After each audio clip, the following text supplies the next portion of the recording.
আসসালামু আলাইকুম। Hello viewers, কেমন আছেন? আশা করি আল্লাহর রহমতে আপনারা অনেক সুস্থ আছেন।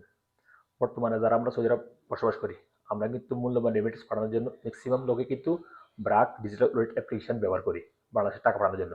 সো অনেকেই আমাকে কমেন্ট করে, ভাই আমরা ব্রাক অ্যাপ্লিকেশন থেকে একসাথে ৫ থেকে ৬,০০০ রিয়াল বাংলাদেশে ট্রান্সফার করতে পারবো কিনা? হ্যালো দেখুন ভিউয়ার্স, আপনারা পারবেন। কিন্তু আমার একটা পরামর্শ হয়েছে কি, আপনারা যখনই বাংলাদেশে টাকা পাঠাবেন ব্রাক অ্যাপ্লিকেশন থেকে, দেখুন ব্রাক অ্যাপ্লিকেশন থেকে বাংলাদেশে বর্তমানে জিরো ফিসে টাকা ট্রান্সফার করা যায়। সো যেহেতু জিরো ফিসে টাকা ট্রান্সফার করা যায়, আপনারা চেষ্টা করুন কি, আপনি ৬০ থেকে ৭০,০০০ টাকা একবার পাঠাবেন, আবার ৬০ থেকে ৭০,০০০ টাকা একবার পাঠাবেন। একসাথে যদি এত টাকা পাঠায়, অনেক সময় দেখা যায় কি কোনো কারণবশত ইনফরমেশন ভুল হওয়ার কারণে অর্থাৎ টাকাটা আটকে যায়, তারপর টাকাটা রিফান্ড করতে অনেক কষ্ট হয়। আবার অনেক সময় দেখা যায় কি অনেকেরই স্যালারি কম। সো স্যালারি কম থাকার কারণে আমরা একসাথে ৫-৬,০০০ রিয়াল পাঠাই দিই, তখন আবার অ্যাকাউন্টটা আনঅ্যাক্টিভ হয়ে যায়। বলে এত টাকা স্যালারি কি কোথায় পাইছে বা কি আসে বিষয়, এই জন্য অতিরিক্ত ট্রানজাকশন কারণে হয়তো অ্যাকাউন্ট ব্লকও হয়ে যেতে পারে। সো আপনারা যখনই টাকা পাঠাবেন, কম করে টাকা পাঠানোর চেষ্টা করবেন। ওই যখন আপনারা টাকা পাঠাবেন ৫০ থেকে ৬০,০০০ বা ৭০,০০০ টাকা আপনার পাঠাবেন, পাঠানোর পর যখন ওই টাকাটা বাংলাদেশ ব্যাংকে জমা হয়ে যায়, তারপর আবার ১-২ দিন পরে আবার এই ৬০-৭০,০০০ টাকা পাঠাবেন। তো তা আপনাদের ৫-৬,০০০ রিয়াল হয়ে গেছে।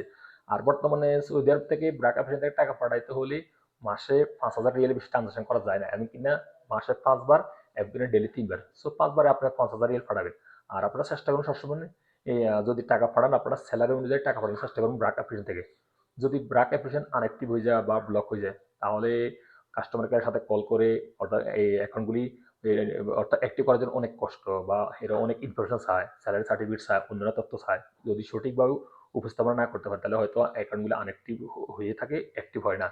আবার আমাদের টাকাগুলোই অনেক সময় ওয়ালেটের মধ্যে রয়ে যায়, তাহলে তো লস হয়ে যায়। সো আপনার যখনই বাংলাদেশে টাকা পাঠাবেন, একসাথে ৫ থেকে ৬,০০০ পাঠাবেন না। আমার সাজেশনটুকু হলো কি, আপনারা ৬০-৭০,০০০ টাকা একবার পাঠাবেন, আবার ৬০-৭০ বা ১,০০০ টাকা আরেকবার পাঠাবেন। ২ বার পাঠালে তো আপনাদের ৫,০০০ রিয়াল হয়ে যায়। সো এরকম পাঠানোর চেষ্টা করবেন। সো আমি আমার প্রবাসী বন্ধুকে এই সাজেশনটুকু দিতেছি। অর্থাৎ অনেকেই কমেন্ট করে, ভাই আমরা একসাথে কি ৫-৬,০০০ রিয়াল একসাথে পাঠাই দিতে পারবো কিনা ব্রাক অপশন থেকে? পাঠাতে পারবেন, কিন্তু পরবর্তীতে যদি কোনো সমস্যা হয়ে যায়, তাহলে তো এই সমস্যা বুঝেন না, আমাদের মূল্যবান রেমিটেন্স কত কষ্টের টাকা। সেজন্য আমি সাজেশন দিতেছি, আপনারা একবার ৭০,০০০ রিয়াল পাঠাবেন, ৭০,০০০ টাকা পাঠাবেন, পরের আবার ৭০,০০০ টাকা পাঠাবেন। তো আপনার ১,৪০,০০০ টাকা হয়ে গেছে বা ১,৫০,০০০ টাকা হয়ে গেছে। আর যদি একসাথে এত টাকা পাঠান, যদি অ্যাকাউন্ট আনঅ্যাক্টিভ হয়ে যায় বা টাকা যদি জমা না হয়, তাহলে তো টাকা রিফান্ড করতে অনেক কষ্ট, বা কোন সময় আসে। সেজন্য কম কম করে পাঠানো বেটার। কারণ যেহেতু বিনা খরচে টাকা পাঠানো যায় ব্রাক অ্যাপ্লিকেশন থেকে, সো আপনার কম কম করে পাঠানোর চেষ্টা করুন ব্রাক অ্যাপ্লিকেশন থেকে বাংলাদেশের টাকা। সো লিভার্স, এই গুরুত্বপূর্ণ ইনফরমেশন নিয়ে আজ এ পর্যন্ত। দেখা হবে এরকম অন্যান্য গুরুত্বপূর্ণ ইনফরমেশন নিয়ে পরবর্তী সময়। সে পর্যন্ত আপনারা ভালো থাকবেন, সুস্থ থাকবেন। আল্লাহ হাফেজ। Bye bye.